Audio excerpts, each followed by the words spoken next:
All right, Music Posse, let's put a pause on it here. Hello, good Thursday morning to some of you. Good Thursday afternoon for the other half of you. And it really all depends on how you're catching this episode, this live stream episode of Buying That House. Today, I've got a recurring guest. You're going to love what he's going to share with you. And by the way, as you know, I try to keep these live streams to be about 25 minutes plus or minus. Why? Because you know this and I know this. Less is more. That's fact number one. Fact number two is my recurring guest today has committed to doing 3 live streams with me. This is the first of 3. So whatever you might miss today, well, come back next week. We'll probably give you a little bit of a recap each and every episode, but you're gonna love my guest today. His name is Travis Comstock.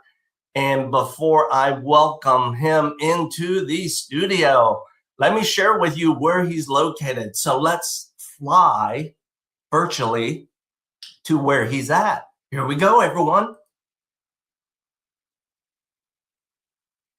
Through the power of virtual airlines, we can go to Costa Rica. And with that said, let's also get his US fans, his brothers, sisters, and friends to give him that group smile, group hug, give him a warm, nice welcome. There you go, Travis. Your friends are calling you out. They're saying, buddy, are you ready? Are you ready? So if you are, let's also give Travis some walk-on music. Here we go. And this one is so appropriate. You guys are going to love this.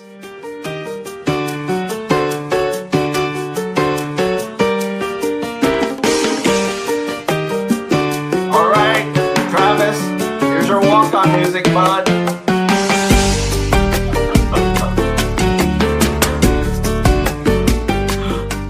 Love it. You love it? You give the most warm welcomes I've ever experienced, and I appreciate it. It's good to see my American friends rooting us on. And exactly. Well, through the power of technology, through the practice, the experience of how to mix in enough digital content, I do my best. I try to do my best for you. You do well. You always start with Chicago. You get me thinking Chicago when you show the skyline. And there was actually a concert I wanted to go to, but I'm back in Costa Rica, so it was at Wrigley Field. You're back. Yeah. Which concert was that one? Tell us. It was the Rufus del Sol Wrigley Field. So I'm going to see that. We're going to see them in Cincinnati in September, so that'll be fun. All right. Might be cheaper tickets. Obviously, yeah, I see your Chicago hat. Love it. And the jersey. yeah. So first and foremost, before we dive into today's episode, talking about why Americans are considering and moving to Costa Rica, before we get into that, let's start off with the basics. You are a Midwesterner, right? Correct. Born in Ohio, 11 years in Chicago before the relocation to Costa Rica. And before you transform yourself and apply your skills in the business of real estate now in Costa Rica, talk to me. remind the people who may not know you as well. What did you do before? I was in the out of college. I did pharmaceutical sales for about 6 or 7 years, then broke into the medical device industry from there, mainly focusing on neurostim products, from anything from sleep apnea to epilepsy to back pain, you name it. Like I said, mainly a lot of startup companies. Wow. So a lot of the people you were rubbing shoulders with, calling on, are those high income earners such as physicians, surgeons, et cetera, et cetera. I try to convert from a customer to a client. There's a big difference. Yes. There is a difference. There is a difference. And so audience members, the amount of conversations I have, not only with physicians, but medical device reps, people that have been in the game for a long time, they're looking to diversify. They see my YouTube channel, they hear us talking, and, the topic of Costa Rica, and like I said, diversifying in a foreign market is very appealing to a lot of people. True. And let's call you out. Yes. All of you who are peers of Travis in the past, and all of you like this gentleman here. Yes, we're calling you out. Why? Because if you are still in that industry, or if you've pivoted and you started doing something else, let's be real. You're calling on that target market where if you did well in the business of pharmaceutical sales, medical device sales, calling on those medical professionals, you guys are swimming in the pool of money, and you do need some of that to do things with real estate, right? Correct. Without it, it's kind of tough. Kind of hard to relocate without it too. So correct. That's true. Money currency gives you freedom and more choices, plain and simple. Correct. Right? Correct. I got a good buddy that says it. I got a good buddy that says if you're relocating to Costa Rica, you better bring 2 million because you're going to lose $1 million. So you're going to lose something. A lot of lessons learned. Yeah, and maybe through these 3 live stream episodes, again, audience members, today is the first of 3. Maybe you'll start to open up and explain why that buddy of yours said, bring 2 million because you're going to lose $1 million. We won't unveil the whole story right now today. Okay. There you go. Yes. All right. Perfect.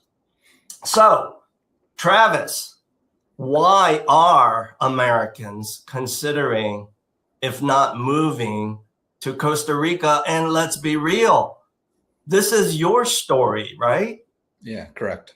Yeah. So why is that becoming such a growing topic, growing movement right now? I would say a few key things. Costa Rica is the perfect spot to invest in a lifestyle investment. And that's going to be something that you're going to buy yourself. You're going to like staying there. Your wife, your girlfriend's going to enjoy it. Your family members, the ability to create memories. So the lifestyle investment in Costa Rica, just with the oceans, the jungle, I mean, you name it, the cloud forest, the volcanoes, there's just so much to do, so much to see. The other thing is it's very stable country. As you have seen, there really hasn't been any political issues or, anything major in the news that would prevent people from coming to Costa Rica. It's a very safe country. The other thing is the potential to earn income and then the long-term appreciation relative to buying condo, buying a house, buying property in Costa Rica.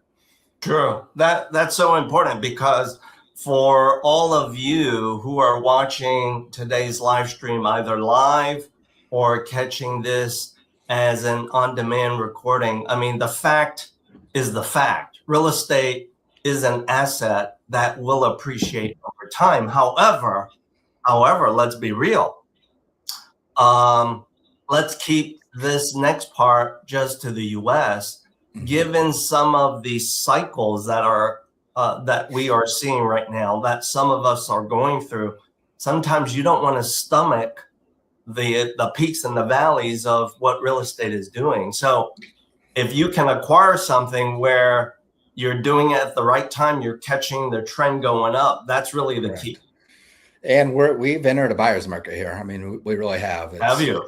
Yeah, I would say so. I mean, there's more supply than there is, Well, there's more supply than there is demand. However, what I'm seeing is the pre-sale opportunities on the beachfront condos going anywhere from 330,000 up to 400. I'm talking 3-bedroom right on the beach, pool, all the amenities, etc.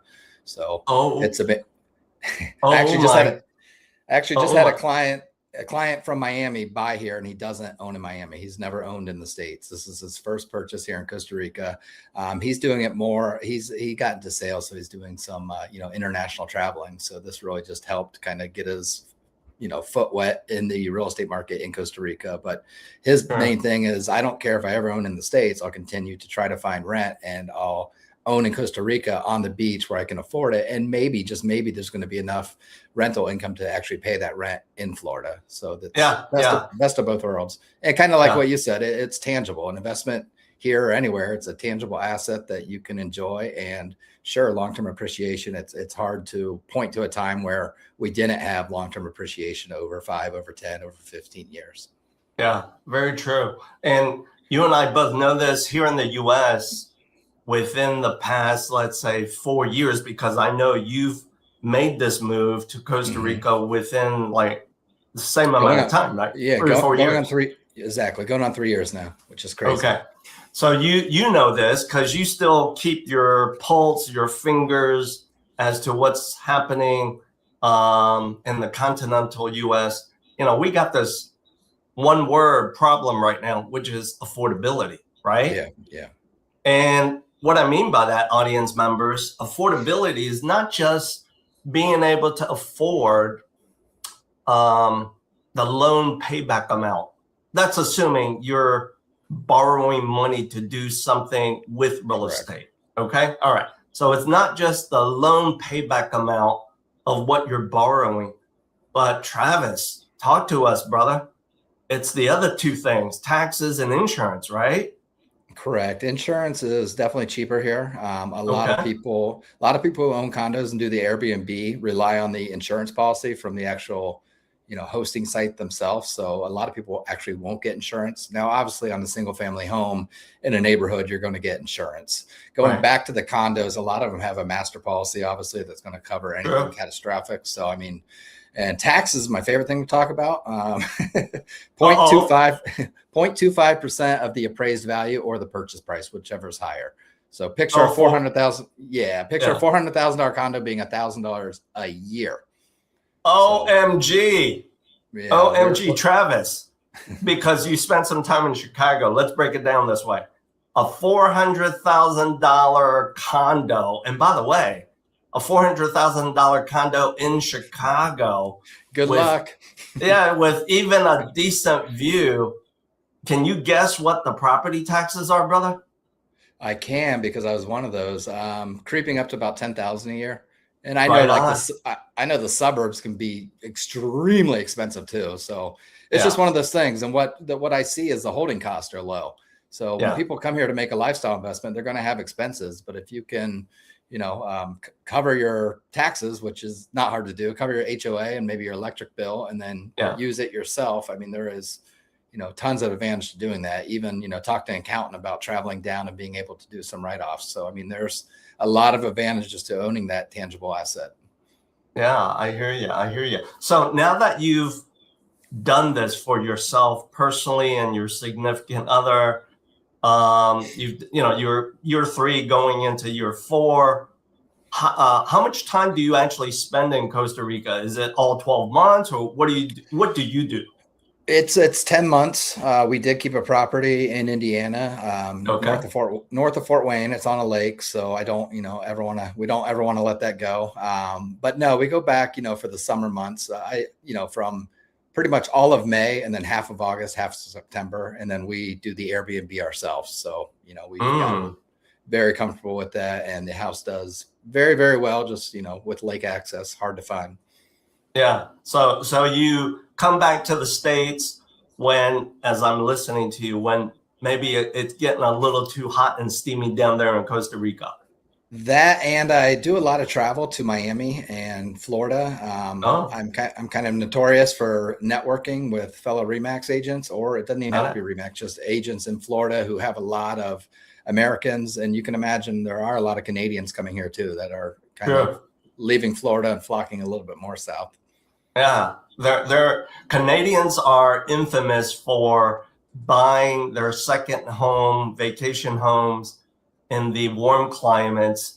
And in the past, of course, it was in the warm climate of the Sunshine State. But you and I both know there's been some Canadians over the past 12, 24 months that have kind of boycotted doing that, right? Peace out. We're out here. No, I'm working with a lot of Canadians right now who are coming, into the market. I see a lot of Canadians where I live that are 6 months on, 6 months off. Whether they Airbnb when they're not there, it's just a personal decision. But there are a lot more people who are coming for longer times. The visa now for travel is 3 months, so it's 180 days, so it's gotten a lot longer compared to when you used to be able to come. What has surprised you, Travis? What has surprised you and your significant other now that you've been doing this 3 years going into 4 years? What surprised you in the first 6 months when you made this pivot move? And then what surprised you even more maybe a year later in that first year? I think what surprised me the most is just the ability to get out and do whatever you want. I feel like I'm not time crunched. Every morning is a nice run. It's going to be humid. It's going to be hot. But then like today, just going up to the mountains, doing a listing appointment and then having a lunch up there at an old restaurant. I mean, it's in the beach in the backyard. I think that was the honeymoon period. The two things that shocked me most is, we prepared. It was 18 months before we moved here and we knew we were going to move. So you listen to so many podcasts and so many different things, and you learn there's a lot of nuances here, like going to the bank, basically doing anything. It's not, it's kind of hard to maneuver, some of these, I would say bureaucracy, some of the levels of government in terms of, getting stuff done. Okay. So some of the things you think, okay, it's probably not going to happen to me. Like I doubt I'll have to go to the bank and wait 4 hours. That guy's probably exaggerating, but everything that you hear that's a negative will happen to you. It's guaranteed. Wow. You're not exempt from anything. I've talked before to you, and I think one of the ways to do that is to buddy up with locals, buddy up with ticos, which is what they call Costa Ricans, ticos, and really just get their help. I mean, it's amazing, the community here. We live in 𝙃𝙀, and it's not only a lot of expats that are friendly to one another, but the local community as well.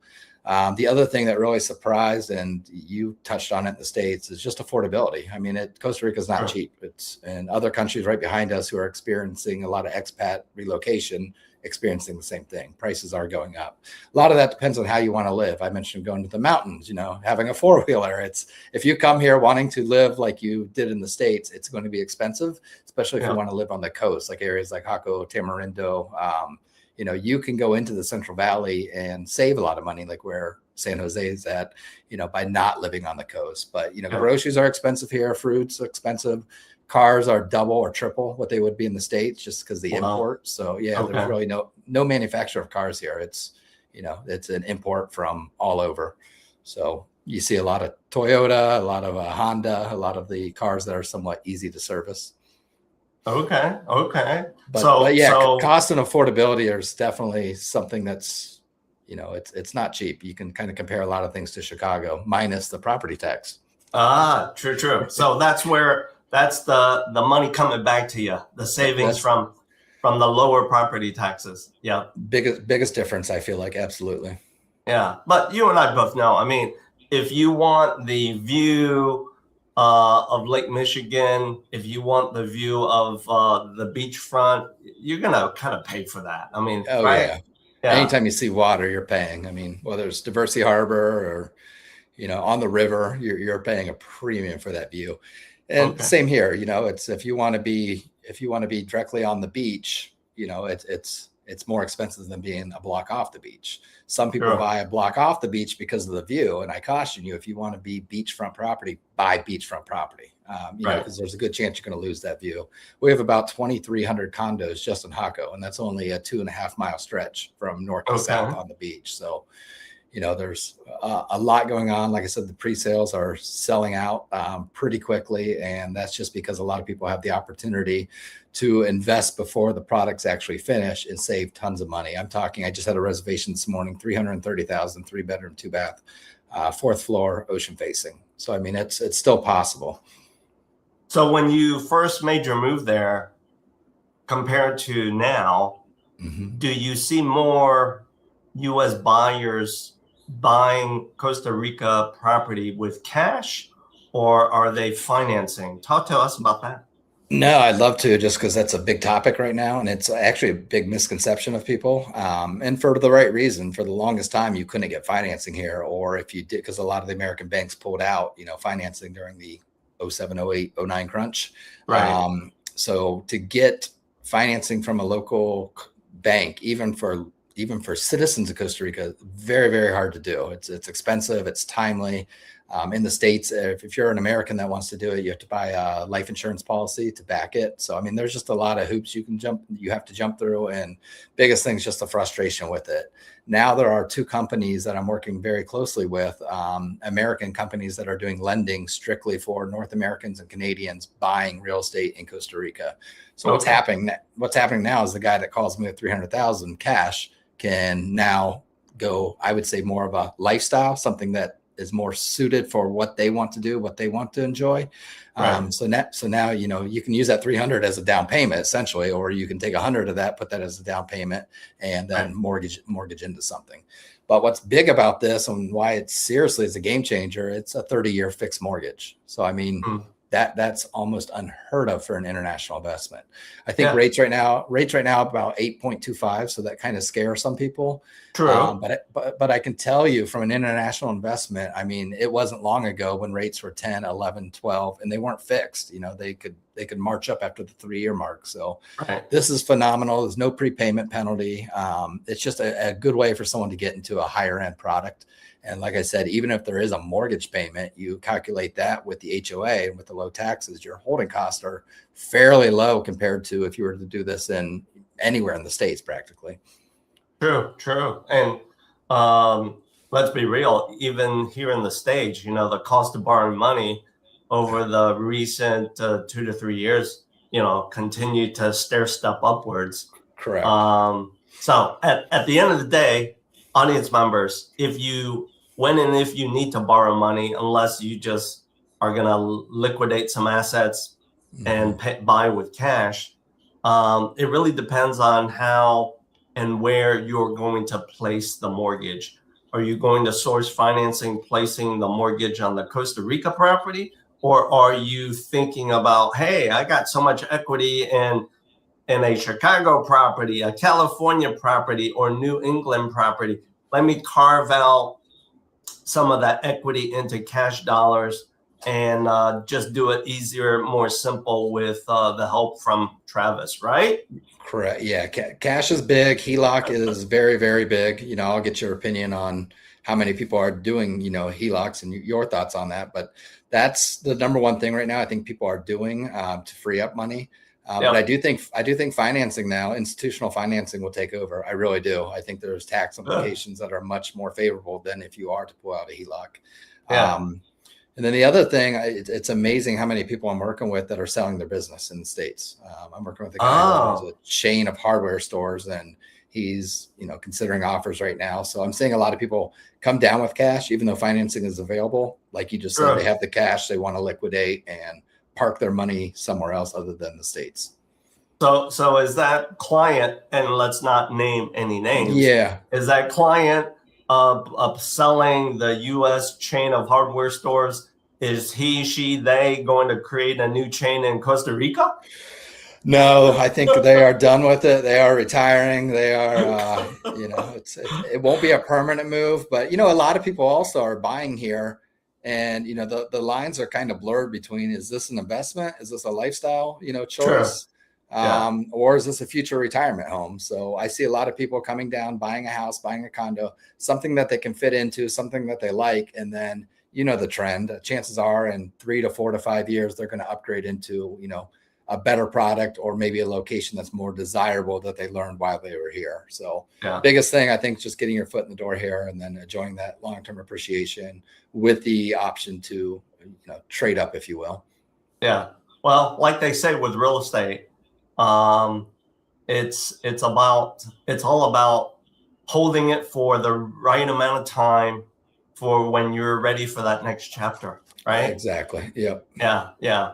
So, audience members, I want to thank you for sharing your time with me and my friend, recurring guest, Travis Comstock, in case you don't know his full name. Now, you might be asking, oh my gosh, Travis, Bill, with what you've been dropping here in the recent 25 minutes, it's kind of like ringing my bell. How can I get more information? How can I start a conversation with Travis?